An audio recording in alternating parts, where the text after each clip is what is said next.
السلام عليكم ورحمة الله وبركاته بسم الله الرحمن الرحيم ይህንን እንግዲህ ቻሌንጅ ሼር አድርጉና ለአህባሾች አድርሱላቸው። ተሐዲ ነው፣ ይሄ ግልጽ ነው። ተሐዲ ነው።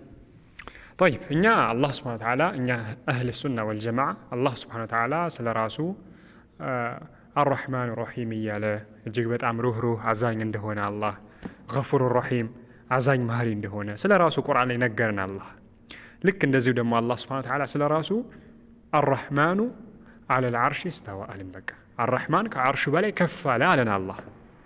አዛኝ ነኝ እንዳለን ሁላ የተለያየ ቦታ ላይ ስለራሱ እንደነገረን ሁላ አምነን እንደተቀበልን ሁላ ከአርሽ በላይ ነኝ አለ። አሁንም ተቀበልን አመነን እኛ አህለ ሱናዎች። طيب እዚህ ጋር ነው ጥያቄ ያለው። እናንተ ይሄን አንቀበልም አላችሁ። طيب اذا እስኪ እናንተ ከቁርአን ከ30 ጁዝ ቁርአን አንድ ቦታ ላይ አላህ Subhanahu Wa Ta'ala ስለራሱ መውጁዱን ቢላ መካን ያለበት፣ ዛሬ ጆሮአችን አደነቆራችሁት እየጮኻችሁ አይደለም? መውጁዱን ቢላ መካን ያለበት አንድ ቁርአን። እንደዚሁ ደግሞ ቁርአን ካጣችሁ ደግሞ ከተፍሲር አንድ ተፍሲር ሙፈሲር ማለት ነው አላሁ መውጁዱን ቢላ መካን ያለ አንድ።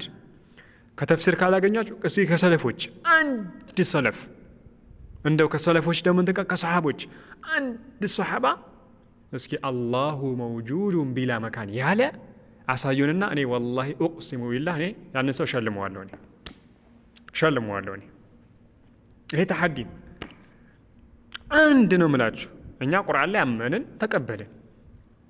ኢስተዋ ከዓላ ጋር ተያይዞ ከመጣ ከፍ ማለት ከበላይ መሆንን የሚያስይዝ እንጂ በፍጹም ተቆጣጠረ ምናምን የሚል ትርጉም የለውም። የካፊር የአኽጠል የነሳራ ግጥም እኛ አንቀበልም። የነሳራ ግጥም ለኛ ለአቂዳችን መረጃ አይደለም። እኛ አቂዳችን ምን ይዘው ከቁርአን ከሐዲስ ነው።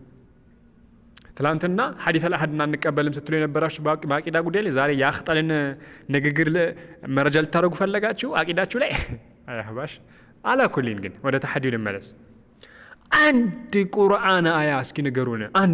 አንድ አላህ አርረህማኑ አለል አርሽ ይስተዋ ብሎ ስለራሱ እንደነገረን ሁላ ይሄንን አያ አንቀበልም እንደዚህ ነው አላችሁ። እሺ እስኪ መውጁዱን ቢላ መካን የሚለውን አሳዩና ስለራሱ አላህ መውጁዱን ቢላ መካን ብሎ የነገረበት፣ ወይ ደግሞ ሐዲስ ነብዩ አለይሂ ሰላቱ ወሰላም አላሁ መውጁዱን ቢላ መካን ያሉበት አንድ ሐዲስ እስኪ ንገሩን።